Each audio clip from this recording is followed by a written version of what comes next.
आज हम लोग डायग्नोस्टिक टेस्टिंग के बारे में पढ़ेंगे, ठीक है। डायग्नोस्टिक शब्द सुना है तुम लोगों ने? Ma'am, yes ma'am. जब कोई रिपोर्ट कराने क्यों जाते हैं करना जैसे है किसी चीज हॉस्पिटल को, में तो डायग्नोसिस किया जाता है। तो किसी चीज को हाँ पहचानना, कोई बीमारी पता को लगाना। यूज करना। हाँ हाँ, जनरली हम लोग मेडिकल में ये टर्म यूज करते हैं ना। यस जब मैम। भी कोई, हाँ, जब भी जैसे कोई बीमार होता है तो वो हॉस्पिटल में जाता है तो डॉक्टर जो है उससे जो है पहले तो उसकी बीमारी डायग्नोस करने की कोशिश करता है ना। यस। उसके सिम्टम्स पूछता है कि आपको क्या क्या सिम्टम्स है। फिर उसको कुछ टेस्ट करने की सलाह देता है ना, जैसे यूरिन टेस्ट हो गया आपका, ईसीजी लेता है, एक्सरे हो गया, बीपी है ना, ब्लड टेस्ट। ठीक है, ये सारी चेकिंग के बाद फिर उसके बाद वो डॉक्टर कुछ सलाह दे पाता है कि आपको क्या बीमारी है और इसके लिए आपका क्या इलाज है। ठीक है, तो शाब्दिक रूप से हम लोग कह सकते हैं कि जो निदानात्मक परीक्षण का अर्थ होता है ऐसा परीक्षण या मूल्यांकन कार्यक्रम जिसे किसी प्रकार के निदान हेतु प्रयुक्त किया जाता है। ठीक है, जैसे डॉक्टर जो है रोग, जो आपकी बीमारी है उसके उपचार के लिए निदानात्मक जो है डायग्नोस करने के बाद वो बताते हैं। उसी तरह जो आपका टीचिंग है उसमें भी निदानात्मक जो है परीक्षण किया जाता है। तो ये निदानात्मक परीक्षण किन छात्रों के लिए होता है? जैसे तुम लोग देखते हो कि फिजिकल साइंस की हम लोग बात कर रहे हैं या साइंस की बात कर रहे हैं, तो कई बार ऐसा होता है कि कुछ विद्यार्थी होते हैं कि वो अच्छे मार्क्स नहीं ले आ पा रहे हैं या साइंस में कमजोर है या फेल हो जा रहे हैं। तो वो जो है अच्छा अपना परफॉर्मेंस कक्षा में नहीं दे रहे हैं। तो इससे क्या होता है कि टीचर को चिंता हो जाती है। ठीक है, तो वो फिर जानने की ये कोशिश करता है कि आखिर क्या है कि ये इसके कम नंबर आ रहे हैं, ऐसे कौन से क्षेत्र है जो जिसमें ये कमजोर है ये बालक। ठीक है, तो इस स्थिति में जो है उसकी शैक्षिक असफलता के पीछे जो भी कारण है उसको कारण का निवारण करने के लिए जो है निदानात्मक परीक्षण शिक्षक लेता है। ठीक है, तो हम लोग अब जो है निदानात्मक परीक्षण की बात कर रहे हैं, तो आखिर हम लोग इसका कंस्ट्रक्शन कैसे करते हैं, निदानात्मक परीक्षण जो है उसका निर्माण कैसे करते हैं। इसके लिए जो है आपके जो फिजिकल साइंस का जो टीचर है वो एक टेस्ट जो है वो निर्मित करता है, जिसमें टेस्ट कंस्ट्रक्शन के लिए उसको कोई भी चीज अगर आप कर रहे हैं तो उसके लिए पहले प्लानिंग करनी होती है ना। तो प्लानिंग के अंतर्गत जब वो निदानात्मक परीक्षण का निर्माण करेगा तो वो एक प्लानिंग करेगा। तो सबसे पहले प्लानिंग के अंतर्गत क्या होता है, वो पता लगाता है कि अधिगम कठिनाइयों तथा कमजोरियों से संबंधित क्षेत्रों से अवगत होना। यानी कि जो भी छात्र है वो उस क्षेत्र में कमजोर क्यों है, उसको कहाँ कहाँ कठिनाई आ रही है। जैसे भौतिक विज्ञान हम लोग यहाँ पे पढ़ रहे हैं, तो ये फिजिकल साइंस में या केमिस्ट्री में क्यों कमजोर है, उसके समक्ष क्या क्या कठिनाइयां हैं। ठीक है, इसकी ये पूरी जानकारी जो है वो कक्षा में लेता है। तो उसके लिए क्या करता है, वो फिजिकल साइंस में टेस्ट देगा या केमिस्ट्री का टेस्ट देगा। ठीक है, फिर टेस्ट के द्वारा वो उसको जो भी मार्क्स मिलेंगे तो उससे ये जानने की कोशिश करेगा कि इसको कौन सा सिलेबस का कौन सा टॉपिक जो है वो समझ में नहीं आ रहा है, या विद्यार्थियों से वो कक्षा में प्रश्न पूछेगा। ठीक है, या उसको होमवर्क देगा। ठीक है, तो ये सारी चीजें जो है वो ध्यान में रखते हुए वो छात्रों की लर्निंग एरियाज का वीकनेस जो है वो पता करेगा। ठीक है, इसके बाद जो है वो जो कठिनाई क्षेत्र आ रही है उसको और उसको लिमिटेड करना है। ठीक है, निदानात्मक परीक्षण जिस इकाई या प्रकरण विशेष पर बनाया जाता है, यानी कि जो हम लोग डायग्नोस्टिक टेस्ट है वो किसी टॉपिक पे बना रहे हैं, तो उसको एक उसका लिमिटेशन कर दिया जाता है। ठीक है, जैसे मान लो कोई विद्यार्थी है, भौतिक विज्ञान के किसी उपलब्धि परीक्षण में उसको बहुत कम अंक मिले हैं, तो उसको जो कम अंक मिलने हैं तो उसका वो मूल्यांकन करने के बाद उसको पता चलेगा कि कम अंक क्यों मिले हैं, उसका वो शिक्षक जो है गहराई से उसका विश्लेषण करेगा। फिर जब विश्लेषण करता है तो उसको लगता है कि सिर्फ फिजिकल साइंस में ही इसको ये समस्या नहीं है, केमिस्ट्री में भी जो है विद्यार्थी की अध्ययन में रुचि नहीं है, यानी कि केमिस्ट्री में भी जो वो अंक अच्छे नहीं प्राप्त कर रहा है।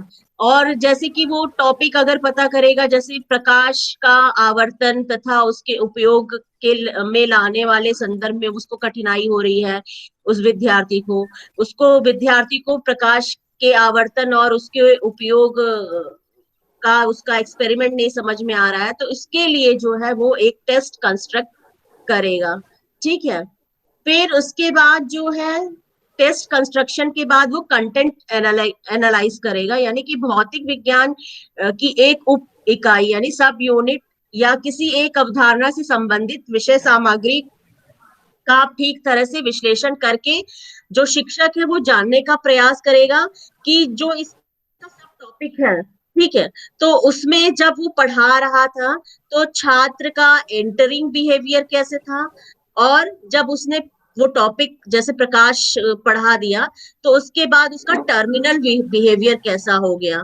तो यानी कि शिक्षक ये अपेक्षा करेगा कि ज्ञान अर्जन के बाद जो है विद्यार्थियों में किस प्रकार का उसमें परिवर्तन आया है, यानी कि अंतिम व्यवहार कैसा होना चाहिए। ठीक है। इसके बाद जो है परीक्षण प्रश्नों के बारे में वो निर्णय लेगा, यानी कि deciding about the nature of item of the test, यानी कि जब वो विषय विश्लेषण कर लेगा, जैसे वो प्रकाश उस विद्यार्थी को नहीं समझ में आ रहा है तो उसने पता लगाया कि उसका प्रारंभिक जो एंटरिंग जो आपका बिहेवियर था और जो टर्मिनल बिहेवियर जो था उसमें क्या अंतर है, तो उसके चलते वो एक टेस्ट कंस्ट्रक्ट करेगा। और उस टेस्ट में कैसे क्वेश्चंस पूछेगा, जैसे कि कुछ लॉन्ग आंसर पूछ लेगा, कुछ शॉर्ट आंसर पूछ लेगा, कुछ वेरी शॉर्ट आंसर क्वेश्चंस पूछ लेगा, कुछ वो ऑब्जेक्टिव क्वेश्चंस पूछ लेगा। तो इससे क्या होगा कि जब वो बच्चा वो पेपर सॉल्व करेगा तो उसने किसमें गलती की है, लॉन्ग आंसर में गलती की है कि शॉर्ट में की है कि ऑब्जेक्टिव में गलती की है। तो यानी कि जो विद्यार्थियों की गलतियां और वो कमजोरी जो शिक्षक उसको वहां पे पता लगाएगा। ठीक है। इसके बाद जो है वो परीक्षण लेने संबंधी जो निर्णय भी वो शिक्षक लेगा, जैसे निदानात्मक परीक्षण कैसे लिया जाएगा उसके लिए भी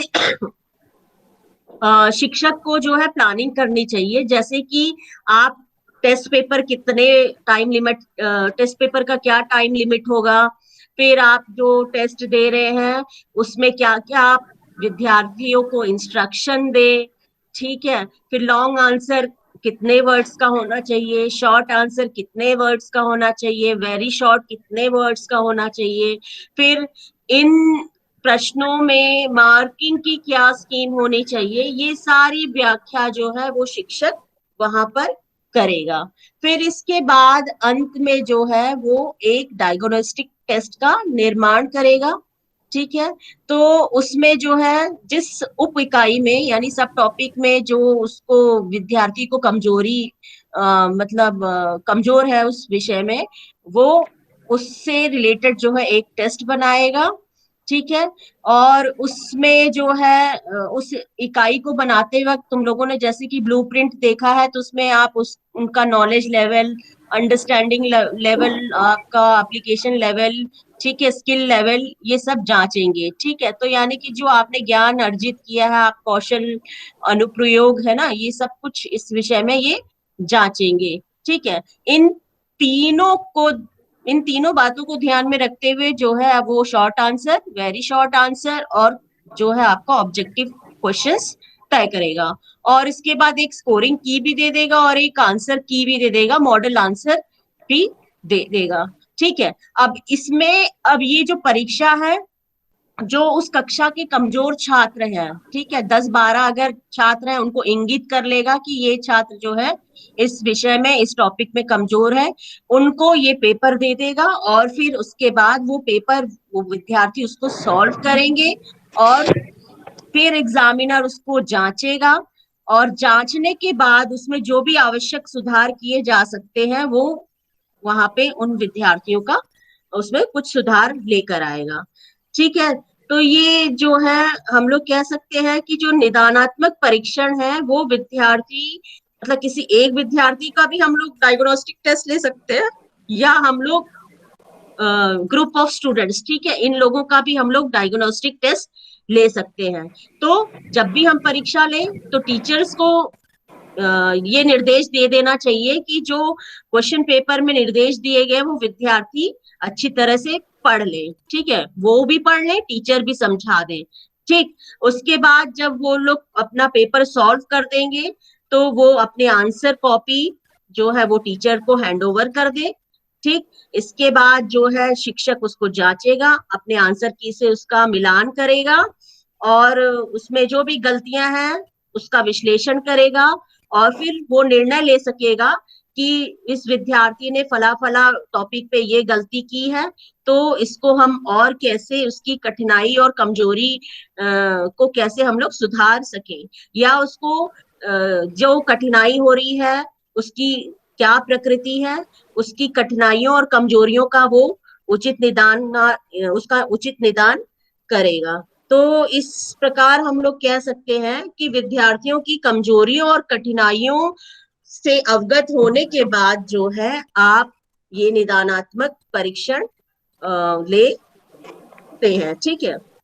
इसी का उल्टा है उपचारात्मक परीक्षण, ठीक है, वो क्या होता है ये हम लोग कल देखेंगे। निदानात्मक परीक्षण समझ में आया तुम लोगों को? कमजोरियों का, हाँ, मतलब विद्यार्थियों की विषय संबंधी, है ना, उस कमजोरियों का, या जो आपका प्रकरण है, सब टॉपिक है, ठीक है, इस संबंधी कमजोरियों का पता लगाना और उन कमजोरियों का फिर निदान करना, ये आपका डायग्नोस्टिक टेस्ट होगा।